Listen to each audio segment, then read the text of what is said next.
우리 마태복음 21장 23절에서 32절의 말씀을 우리 한 절씩 교독하고요. 마지막 절 32절은 우리 함께 읽겠습니다. 예수께서 성전에 들어가 가르치실새 대제사장들과 백성의 장로들이 나와 이르되 너가 무슨 권위로 이런 일을 하느냐? 또 누가 이 권위를 주었느냐? 예수께서 대답하시되 나도 한 말을 너희에게 물으리니 너희가 대답하면 나도 무슨 권위로 이런 일을 하는지 이르리라. 요한의 세례가 어디로부터 왔느냐? 하늘로부터냐 사람으로부터냐? 그들이 서로 의논하여 이르되 만일 하늘로부터라 하면 어찌하여 그를 믿지 아니하였느냐 할 것이요 만일 사람으로부터라 하면 모든 사람이 요한을 선지자로 여기니 백성이 무섭다 하여 예수께 대답하여 이르되 우리가 알지 못하노라 하니 예수께서 이르시되 나도 무슨 권위로 이런 일을 하는지 너희에게 이르지 아니하리라.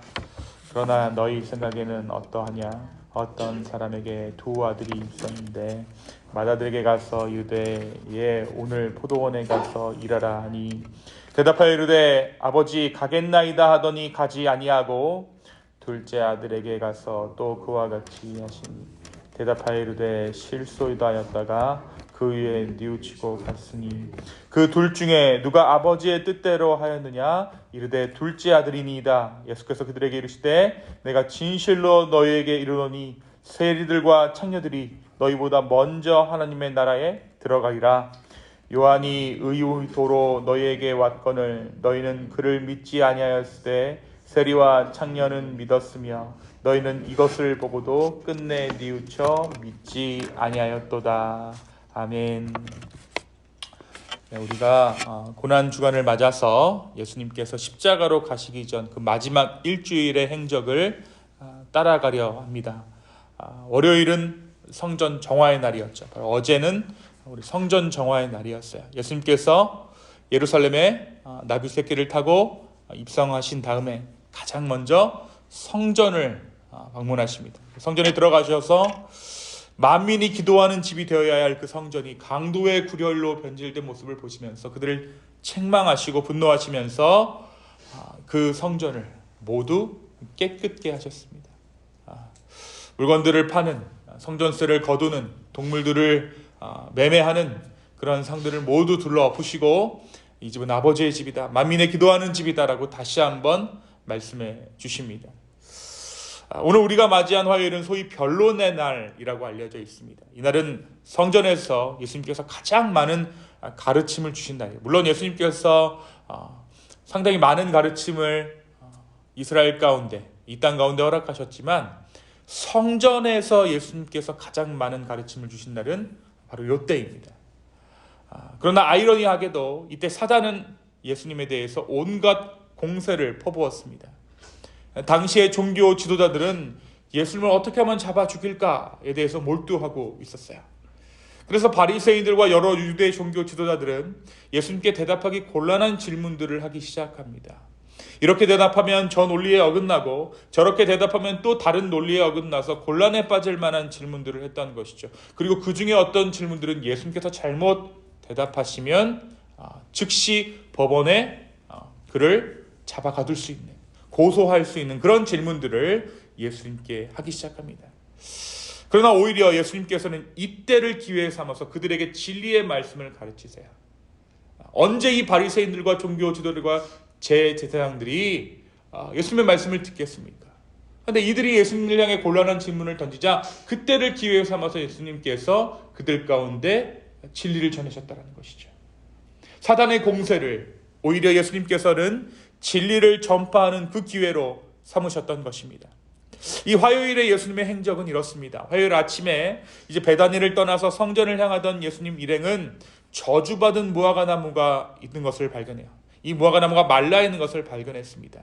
이 베드로가 무화과 나무가 말랐습니다 라고 예수님께 이야기하자 예수님께서는 무엇이든지 기도하고 구하는 것은 받은 줄로 믿으라. 그리하면 너희가 그대로 되리라 하시며 믿음에 대해서 베드로에게 가르쳐 주십니다. 그리고 나서 성전에 들어가신 예수님은 종교 지도자들과 백성들로부터 많은 질문을 받으셨고 그들을 말씀으로 깨우쳐 주셨습니다. 오늘 말씀을 보니까 그들이 예수님께 했던 질문 중에 가장 먼저 했던 질문은 무엇입니까? 예수님의 권위에 대한 질문이었어요. 무슨 권세로 너가 이런 일을 하느냐라고 물어봤다라는 것이죠. 이 예수님께서 어떻게 대답하십니까? 예수님은 대답 대신에 그들에게 오히려 질문을 던지시죠. 요한의 세례가 하늘로부터 왔느냐 사람으로부터 왔느냐, 그것을 내가 먼저 좀 대답하라 라고 예수님께서 물으십니다. 예수님의 이 물음에 그들은 대답할 수가 없었습니다. 결국 이 대화를 통해서 예수님께서는 종교 지도자들로 하여금 예수님 자신의 권위가 하늘로부터 왔음을 시인하게 하셨던 거예요. 이 사람은 우리의 어떤 지혜로 어떻게 해볼 수 있는 사람이 아니구나. 그가 과연 하늘로부터 왔구나라는 것을 이들이 깨달았다는 거예요. 그러고 나서 예수님께서 계속해서 비유로 그들을 가르치시기 시작하십니다. 오늘 우리가 읽은 비유는 두 아들의 비유죠.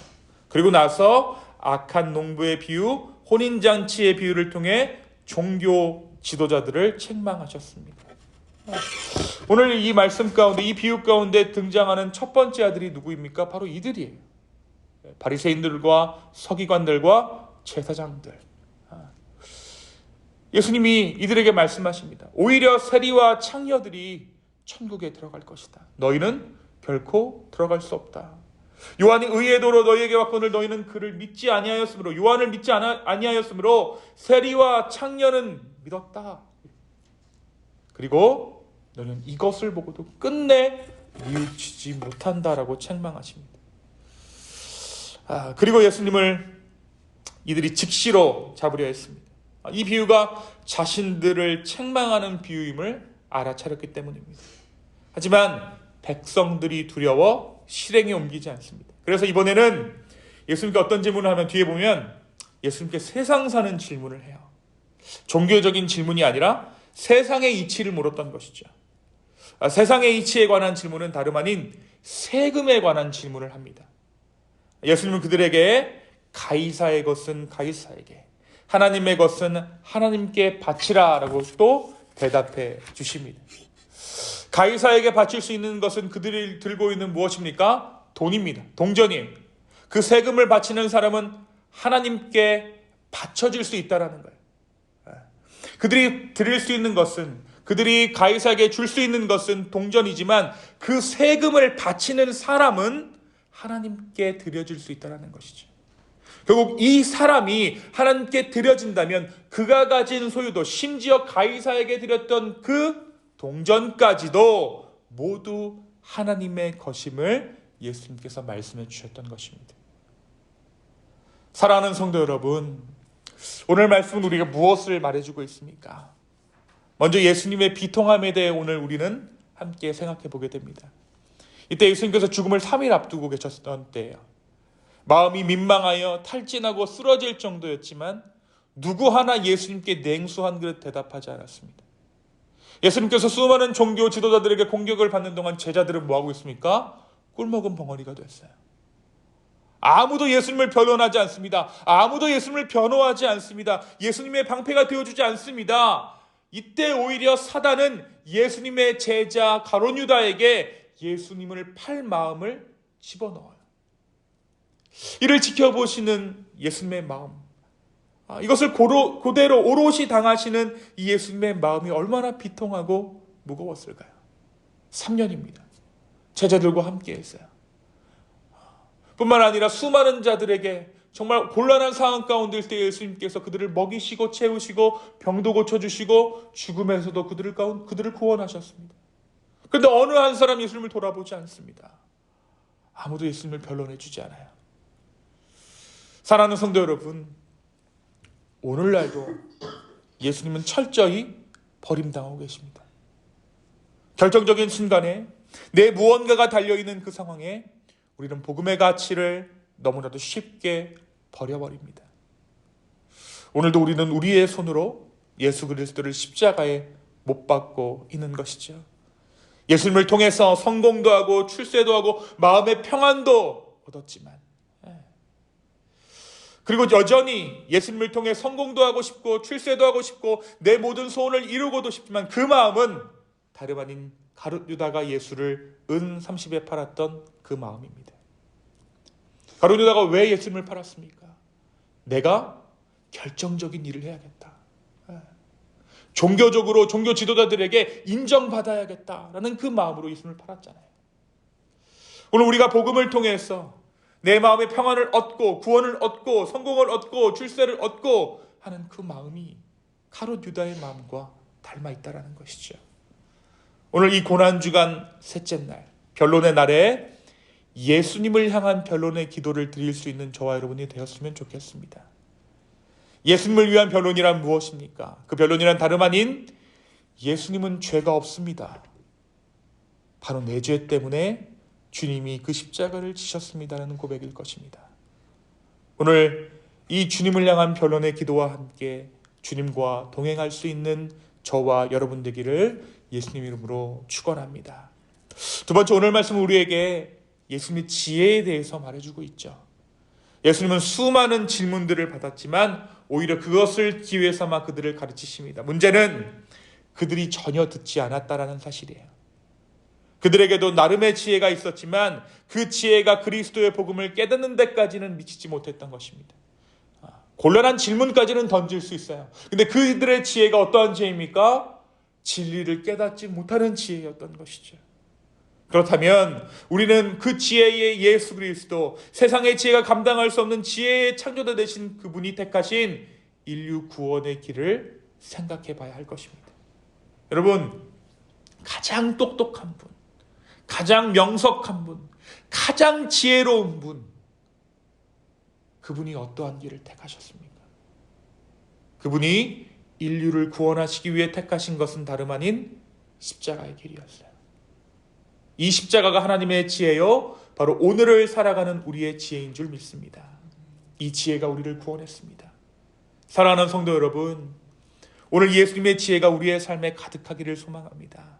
나의 명석함이 드러나는 그때는 그 어떤 성취의 때가 아니라 내가 십자가의 그 길을 감당할 때입니다. 오늘 이 주님의 지혜를 사모할 뿐 아니라 이 지혜의 길을 걸어갈 수 있는 저와 여러분 되기를 예수님의 이름으로 축원합니다. 이 시간 함께 기도하시겠습니다. 주님, 오늘 이 고난주간 셋째 날, 이 변론의 날에 우리 예수님을 위한 변론의 기도를 주님께 올려드립니다. 아무도 예수를 돌아보지 않고 냉수 한 그릇 떠다주는 이 없었지만 오늘 이 시간 우리가 그 예수 그리스도의 마음을 알아 주님을 위한 기도드리기를 소망합니다. 주님은 아무런 죄도 없이 우리의 죄 때문에 십자가에 달려 돌아가신 주님이십니다. 주님, 이 십자가의 지혜가 우리의 지혜 되게 하여 주시옵소서. 주님, 감사합니다. 이 모든 말씀 예수님의 이름으로 기도하였습니다. 아멘.